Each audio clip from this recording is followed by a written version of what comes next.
Welcome to Mom's Life Made Simple, the podcast for moms who want to go from chaos to calm, from overwhelmed to organized, and to find balance between family responsibilities and personal growth. I'm your host, Chanel Nielsen. Let's make mom life simple. Hello and welcome to the Mom's Life Made Simple podcast. I'm your host, Chanel Nielsen, and I'm joined today by Wanda Howard. Wanda, welcome. So glad you're here. Thanks. I'm excited to be here. Yeah, I am excited too. I was telling Wanda right before we started that I just saw a video that she did for the Church of Jesus Christ of Latter-day Saints. And so we just randomly happened to watch that as a family last night. And my kids were really impressed that I knew you. That's super fun. It's been really weird after that video to meet several people that they're like, "Hey, I know who you are," and it's like total strangers. But it's also been really fun. I just was down in St. George a little bit ago, going to the St. George open house, temple open house, and somebody in there stopped me and said, "Hey, you're that person from that video, and we know who you are." But the reason why that was so fun to me is it gives me the opportunity to meet so many people that I probably wouldn't have had the opportunity to meet otherwise. So it's been fun. It's kind of weird, but it's been fun. Yeah, well, that's so cool. It was fun to watch. You did a great job, and we're very just authentic and telling your story. And I think we'll get into some of that today. So to start off with, tell us just a quick introduction, who you are and what you're all about. Yeah, thank you. So my name's Wanda Howard, and I am a parenting coach. I specifically help and focus on helping parents who want to stop damaging cycles in their home and want to get out of depression cycles, want to get out of trauma cycles, just those things that seem to keep us feeling trapped internally. And how do we break free of that and make sure that we're not passing that down to our kids? So that's what I do. That's good. So tell us how you got into that. Yeah, life experience is the short version. From my own childhood and background, I had a lot of just mental illness issues that I was dealing with. And at the time, I had no idea what mental illness was. I didn't know about depression or anxiety or anything. And I think a lot of people, that's just kind of, the world is a lot more aware now of those issues, but it just wasn't at growing up. But the other thing on top of that is I really didn't want to go to therapy. I didn't want to reach out for help. And it was a reason that a lot of people at the time didn't know. And the reason why is I was afraid of what I might say.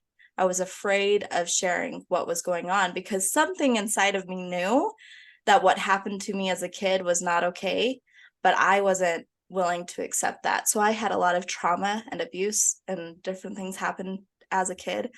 And when I did start going to therapy and I did start working through it, I started recognizing it for what it was, and they started helping me. My therapist started helping me through that. And so basically, I was able to stop cycles in my own life, which also helped with the depression and gave me insights of how to help my kids navigate their own mental illnesses. And just, it's been an incredible journey. But through it all, my family also disowned me, and I lost everybody that I knew growing up. And so it was very challenging, very hard, but my life has only been better for it. And I want to help other people have that. But I also know the pain of trying to grow a family on your own when you don't have a family unit. And so I don't want other people to be trying to do that on their own. Yeah. Oh, thank you for sharing that. That's a lot. That's a heavy Yeah, it's a lot. story, right? And you've overcome a lot of things. And I know one of the things that has helped you and what we're going to talk about today is self-care. And so to start off with, this was a topic that you suggested for, what to talk about today. Why self-care? Why is that something that matters to you? Yeah, so self-care is such an interesting topic. I absolutely hated the topic self-care when I first was a mom. It made me mad. I hated when people talked about it. It just seemed like the kind of a selfish thing to do, but it also I didn't get the point to it. I was like, it's not going to help. My day isn't any different. I don't feel any different internally. But a big thing too with it is self-care kind of has the stigma of what that means is a certain routine. Like you wake up early, you read your scriptures, you read a good book, you meditate, you say prayers, you write in your journal. Like it's a very consistent, this is what self-care looks like. You take a shower, you know, put on your makeup. And like, but kind of funny today, I was like, I need to wear makeup, but I did not want to wear makeup today. So I was like, you know what? My self-care today is not putting on makeup. And so it's very different. I see it differently now than I used to, because before it was a very rigid, this is self-care. And when it was like that, it didn't help me. It only added to the weight. So when I was doing all of the things that I was told to do, I was only adding to my anxiety, adding to my depression, adding to just feeling like I wasn't measuring up and wasn't doing enough. So it was defeating the whole purpose of what self-care is supposed to be. Yeah. Yeah. And that's really interesting because I think, you know, for listeners who have been here a while, I definitely am into and talk about the morning routine and those things. But I think what you're saying is you cannot fill you know your morning routine, your day, yourself. It's not self-care if it's just doing something someone else told you to do, Yeah. something that it isn't what you need. So then how do you do it? How do you create self-care that aligns with your values? Yeah, so that's a great question. I also want to be clear. Morning routine is great. It's the I think part of it is a big part, the mental illness side of I want to be super active. I want to be on top of my game every day. I want to never fall into a slump. I want to always wake up early. Like I want all of those things. But what actually fills my cup, what actually makes me feel better is paying attention to my body, paying attention to my senses. And so, yes, I still love to read my scriptures every morning and say my prayers and read a book and meditate. And I still love all of those things. But sometimes those things are emptying more than fulfilling. So, and like, for example, reading my scriptures, sometimes, like most of the time, I would love to just spend 2 or 3 hours just pouring into them and studying them. That'd be awesome. As a mom and as other things to do, I can't always do that. So pressuring myself to try to go further, sometimes it feels stressful and feels more Yeah. anxiety. But if I'm just like, you know what, I want to soak as much as I can out of this one verse, then I feel totally capable and ready with that. So just noticing myself and my own senses has helped a lot. But even when that goes to the point of this morning I slept in and I really needed that sleep in, that was part of my self-care this morning, and so that means that I'm going to forego a few things. So there's lots of times where instead of doing my own personal scripture study at the table, we have a scripture where our whole family is trying to memorize. And we use that specifically on days where we're running short, where we don't have time to like sit down and read, where as we're around the table, we like say the scripture we're memorizing and we go on. And so like, that's one example of how we still get it in there, how we still fill our cup that way, but we don't pressure ourselves to fit into the cup.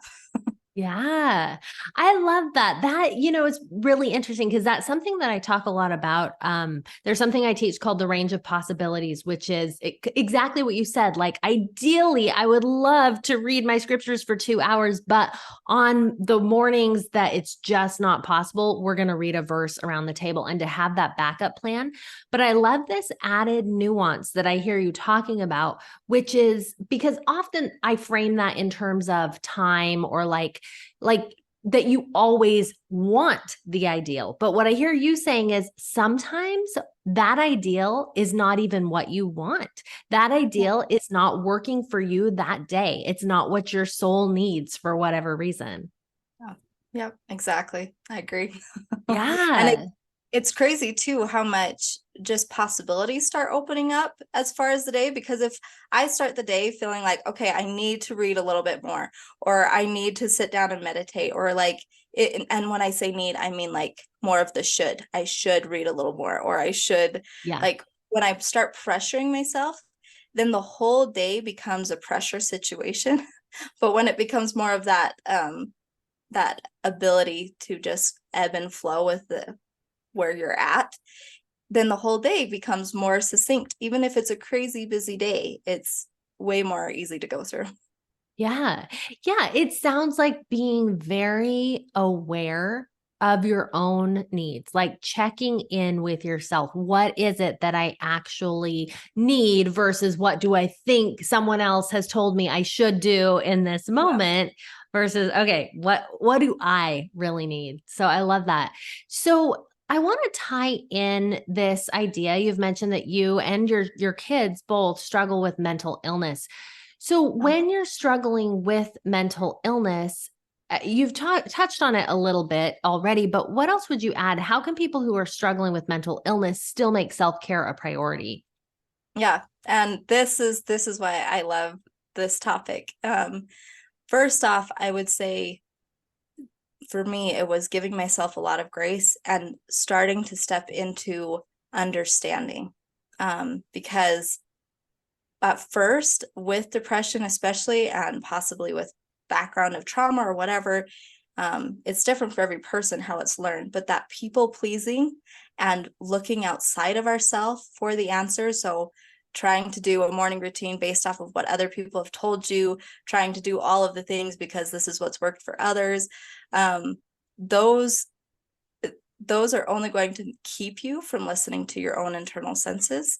And so the first step was just waking up my own internal senses of being able to actually hear what is it that I need, because that was honestly the very first big thing that was so frustrating to me. Is when I went to the first therapist, and she said, "What do you enjoy doing?" And I just wanted to scream. I was like, I don't know how to answer that. I don't like it when people ask me that question. Like, and it wasn't that there was things I didn't, that I did enjoy doing things, Yeah. but it was, I was at such a low point right then that the things that I enjoyed doing didn't bring me joy. And so I didn't want to do them. And I just wanted to do what was right. I wanted to please the people around me. I wanted to have fulfilling and meaning in my life. So at the very beginning, what self-care looked like for me was when I was just vegging out on the couch and watching a movie or not doing much at all that day, was relaxing into it, was loving myself in that moment. And that was really honestly a very painful process, because I was so used to beating myself up for doing those things that, like, not feeling capable. I'm like, I should be up with my kids right now doing an activity. It's a beautiful day. We should be outside. We should do this. And I was constantly beating myself up. But when I started just allowing myself to push away what other people might think if they saw me sitting on the couch watching a movie, and push away all the external pressures, then when I was watching a movie with my daughter, this is talking about like the very beginning. Now I have 4 kids, but when I was watching a movie with her, it was a lot more rejuvenating. It was a lot more relaxing, because I was like, wow, this is an amazing moment. And look at me. I'm cuddling my daughter right here at this time when I feel so depleted of everything. And I just started loving myself internally before any external work started. So that would be my very first thing with people struggling with depression, especially, is don't worry about the external stuff. That will come, that will happen, and it will start to happen more naturally as you just start learning to pay attention to the senses inside you and loving the internal part of you first. Right. That is really, really profound, Wanda. I really like that. I think that it's so powerful because so many people are looking outside of themselves, even to your earlier example, like a morning routine. It should have this, this, this, and this, where the answer is actually inside of you for what you should do when you get up in the morning. Yeah. Yeah, there are people, myself included, who teach some great things about morning routine, and there's wisdom to be gained from that. But if your ultimate decision is like, oh, Chanel said that I should do this in the morning, that isn't going to serve you. And the thing that I heard that was so profound is just sitting with that inner voice and like letting it have its say, and then just loving yourself anyway. Yeah. That's amazing. Yeah. And I love too, like how you keep bringing up that with your morning routines and the things that you teach, that is definitely helpful and definitely huge when you're in a space to be able to try things out. When you're like, Yeah. I wonder what's going to help. I want to know more. I want to know, like, is this what is going to help take me to the next level? But the thing that I have experienced so much that I wish more people talked about is with depression and with mental illness. It's okay if you're not at that point yet. It's okay if you're not ready to do what all the experts are saying to do, because it'll come if you learn the inner part first. Yeah, I love it. Okay, awesome. So, what does it look like for you now? What is your experience? What would you define as your self care? Yeah, so my self-care looks like the typical normal routine now, where I get up, I read scriptures, I pray, I journal, I meditate.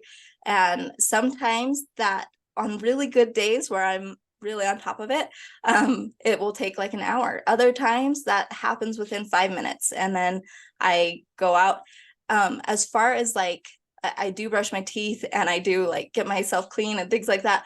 But honestly, I don't typically think of those things as my morning routine, and or as my self-care, I should say, because as a mom, sometimes I have a kid come in and they just need things at the beginning of the day. And so I have found, for me, it really helps when I don't think of those as part of my self-care, just because then I'm not feeling pressured or like I neglected myself or dang it, this got in the way of taking care of myself. So definitely I still take showers and brush teeth, and which is huge for me. I bring that up because at the beginning of being a mom, like it was rare where I got to get into the shower. Like I was so depressed. I was on the couch all the time. Like I just, and being a new mom in of itself, like you're constantly just Yeah. focusing on the baby.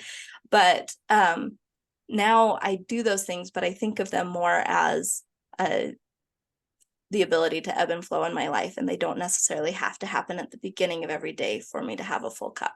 So yes, self-care, not necessarily morning routine. But then also the morning routine, one thing that I have found for me too is journaling looks different than what it used to.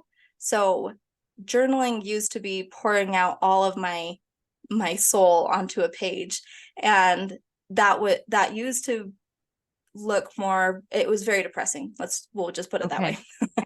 Where it was, I had a lot of heartache and a lot of wounds that I just needed to get out, and I needed to just get out on paper and see in front of me. Now journaling can sometimes be putting my thoughts out on a piece of paper, and other times it looks more like, oh yeah, I wanted to do a like a family group on my in-laws, a family group text and tell them about something my kid did, and I'll do it that way. So it's more just anything that I want to do, scrapbooking sometimes, anything that can capture the joy and what I have accomplished. And so that's just another thing too that I've realized, is sometimes it is capturing the sad and the heartbreaks and the sorrows that we go through, but other times it's just about being able to see what you're doing that's working and what's good in life. Yeah. It's so cool too to see that example of how it has evolved for you. Of how, I mean, even in that example, journaling really is self care, because it started out to be, okay, I need to get all this heartache and process all these things on paper. And now what I need is to focus on joy, and I need to share that with family. And those are the things that I'm going to do as my self care, because those are the things that my soul is calling for. So that's amazing. Yeah. So, final question is, how does self care make mom life simple? That's a good one.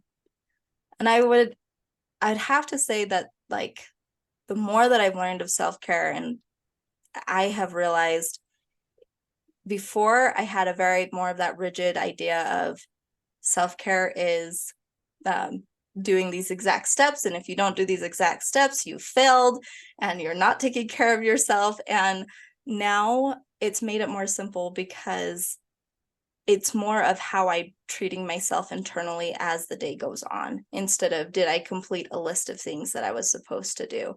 So in a conversation with my kids, when they are acting out, I no longer say, what am I doing wrong? Why am I such a bad mom? Or what's wrong with me? It's no longer an attack on me. There's so much more space for my kids to freak out and to cry and to throw fits, because I am okay. I know who I am. I know my own senses now. And that's huge. That makes all the difference in the world when you have 4 other people depending on you emotionally and physically and all these other things, to just be able to have a space to be like, I no longer rely on outside sources for my self-care, but they're just things that help vamp up my internal sources. So Yeah. And I mean, that is it. That's right there what you said. That is the definition of making things simpler, that it doesn't matter if everyone is losing their mind around you, because you are under control. And so it couldn't be simpler than that. You're controlling what you can control. So that's powerful. I love it. Where can people find you and get more from you? Yeah, find me on Instagram and on Facebook at wandahoward.live. And my website is wandahoward.com. And then another great place is my podcast. I actually co-host, so my daughter is my co-host. She's 9 and, well, no, she just barely turned 10. She's 10. And anyway, she's awesome. So it's a lot of fun. And it's called Successful Parents. And yeah, those are the best places. Awesome. Okay, that's so fun that you do that with your daughter. I love it. So, Wanda, thank you for being here. I think there's been a lot of just really powerful things that you've shared, some truths and some things that are really implementable that people can put into practice right away without a 10-step, to-do list. It's minor shifts in the way that people think, the way that people implement, that are going to make a huge difference. So, thank you for sharing that. Yeah, well, thanks so much for having me. This is awesome. Thanks for listening to Mom's Life Made Simple. Need some help making your mom life simple? I offer group coaching programs using my 4-step method called the Mom's Method. This is a process of manifestation, organization, mobilization, and simplification that will give you the balance, progress, and joy you're looking for. Visit ChanelNielsen.com or go to bit.ly/Mom Life Book to get your copy of my brand new book, Stop Putting Yourself Last. I love to hear from you, so reach out with your questions, your feedback, and let me know how I can help make your mom life simple.